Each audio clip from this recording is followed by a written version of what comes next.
여러분,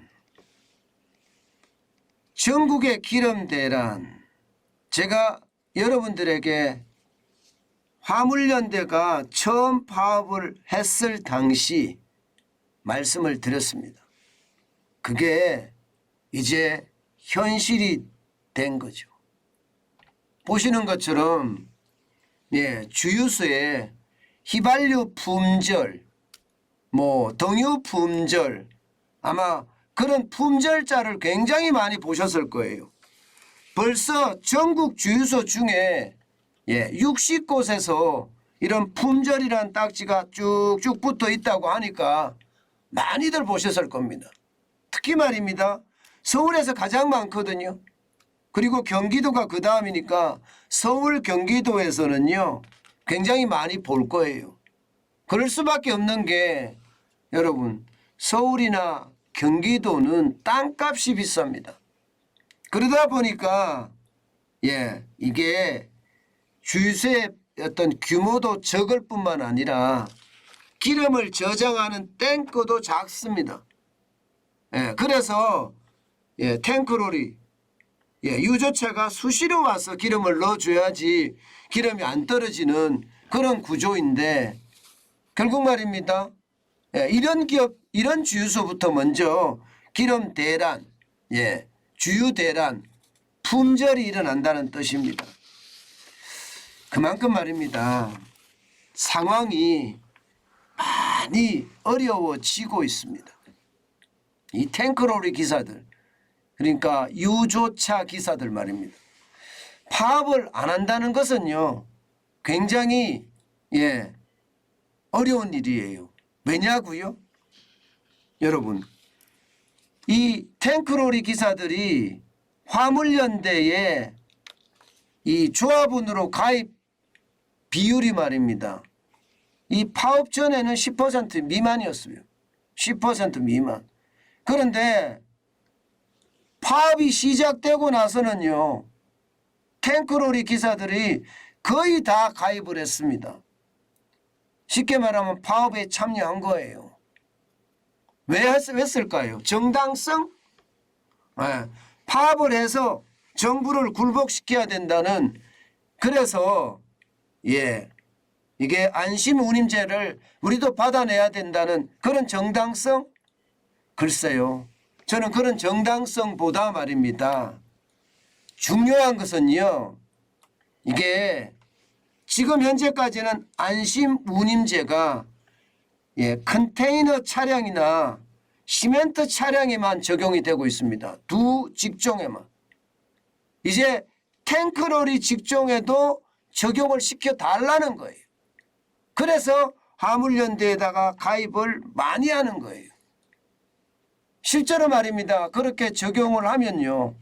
당장 시멘트 차주의 어떤 사례를 보면 근로시간은 줄어들고 반면에 소득은 2배가 늘어납니다. 시멘트 차주 같은 경우는 201만 원에서 424만 원까지 늘었거든요. 이렇다면 탱크로리 기사들 입장에서는 어떻게 할까요? 당연히 화물연대에 가입을 하는 거고요. 또 파업에 동참을 합니다. 돈을 이렇게 많이 준다는데 안 하겠습니까? 당연히 하지요. 그러면서 말입니다. 저유소 근처에 가보면요.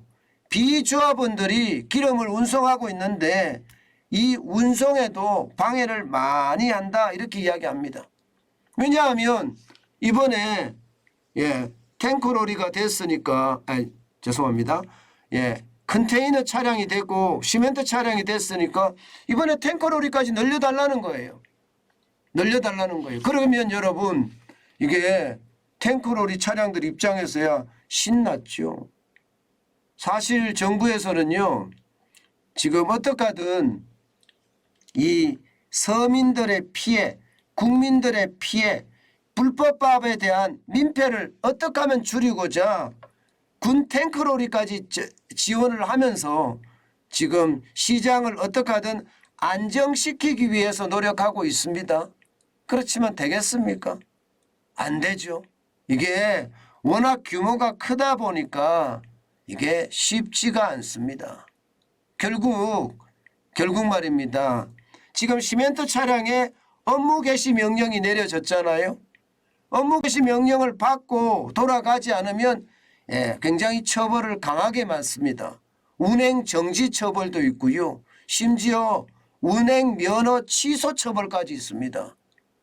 그래서 아마 탱크로리 쪽에 업무 개시 명령이 떨어지지 않겠느냐 지금 그렇게 이야기하고 있습니다. 문제는요. 이렇게 말입니다. 민폐를 주면서까지 안심 운임제를 도입해달라 이렇게 파업하는 거 이게 정당성이 보장이 되나 하는 거예요. 저는 이것을 보면서요. 진짜 600만 명에 달하는 자영업자들 여기에는 안심 운영제 이런 거 도입 안 하나요? 그리고 거의 한 80만 개 되는 우리 중소기업들 여기에는 안심 경영제 안 하나요? 해야죠. 뭐 시멘트 차주나 컨테이너 차주나 똑같이 자영업자잖아요. 그러면서 말입니다. 거기도 자영업자에게 뭐 심지어 화물연대 가입비까지 화주들한테 내달라고 이야기한다는데 자영업자나 중소기업에도 정부가 내주면 되는 거 아니에요. 우린 정부 상대로 싸우면 됩니다. 우리도 안심 운영제 쉽게 말하면 420만 원만 주면 돼요. 저도 다시 국밥집 창업할 생각이 있습니다. 420만 원이면 적은 돈이 아니거든요. 최저임금보다 훨씬 많은 돈이잖아요. 그러니 이게 많은 사람들에게 이게 설득력이 없는 거예요. 저게 정치 파업이라고밖에 안 보이고요. 내로남불이라고밖에 생각이 안 들어요. 일이라는 것은 내 스스로 성실함과 근면함을 가지고 일하고요. 일한 만큼 보상을 받아야지 이것을 말입니다. 나는 이 정도까지 주면 안심 운영이 될 거야. 과속 안 해도 되고 과적 안 해도 될 거야. 이런 말도 안 되는 저는 이야기를 한다는 것은요. 결국 말입니다. 일하는 많은 사람들에게 안타까움을 줄 뿐이고요. 이게 바로 내로남불이라는 거예요. 나는 많이 받아야 되고 너는 안 된다는 그런 사고방식 말입니다. 그러니까 거기에 대한 어떤 손실이 엄청나잖아요. 지금 이대로라면 말입니다. 화물연대 파업 손실이 철강에서만 1조가 났답니다. 철강에서만. 시멘트 쪽은 얼마나 날까요? 그리고 각종 물류 쪽은 얼마나 날까요? 지금 이대로 간다면 여러분 올해만 8조 5천억까지 피해가 갈 가능성이 크다. 이런 전망까지 나오고 있습니다. 결국 말입니다. 스스로 자해를 하는 꼴이에요. 이게 여러분 노동운동이라는 건 분명하게 말입니다. 정치운동이 돼서는 안 되거든요. 노동운동이라는 것은 노동자의 권리와 의무를 잘 수행할 수 있게끔 하는 거고요. 또 노와 사가 서로 잘 협력해서 기업의 경쟁력을 높이고요. 기업의 경쟁력이 높아지면 많은 제품을 팔아서 많은 이익이 날 거 아니에요. 그러면 노와 사가 나눠서 가져가는 것. 이것이 노동운동의 저는 본질이어야 된다고 생각해요. 그런데 지금 화물연대 파업은 저는 도대체가 이해가 되지 않는 부분이고요. 또 말입니다. 화물연대 파업은요. 절대 정부가 개입하거나 정부한테 협상을 하자고 이야기할 수는 없어요. 화물연대 파업 대상은요. 쉽게 말하면 화주연합이에요. 물건을 배달해 달려고 하는 사람들. 그러면 그들하고 협상을 해서 이게 뭐 화물연대의 어떤 상황을 더 전달을 잘 해야 되는 거지 왜 정부가 나서는지는 모르겠어요.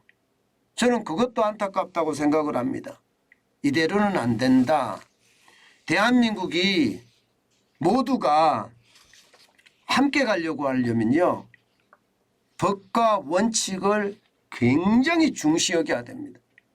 법 위에 어느 누구도 군림하지 못하게 만들어야 돼요. 저는 그것만이 말입니다. 대한민국을 바르게 세울 수 있는 방법이 아닌가 저는 그런 생각을 해봅니다. 예, 이게 우리 경제가 똑바로 되려고 하면요. 예, 파업으로 인해서 경제적 손실이 확 줄어들어야 돼요. 그리고 이 파업에 정치란 개념이 들어가면 안 됩니다. 오롯이 말입니다. 예, 노동자의 어떤 권리와 또 노동자의 삶의 질 개선이나 노동자를 대변하는 게 이게 예, 노동단체잖아요.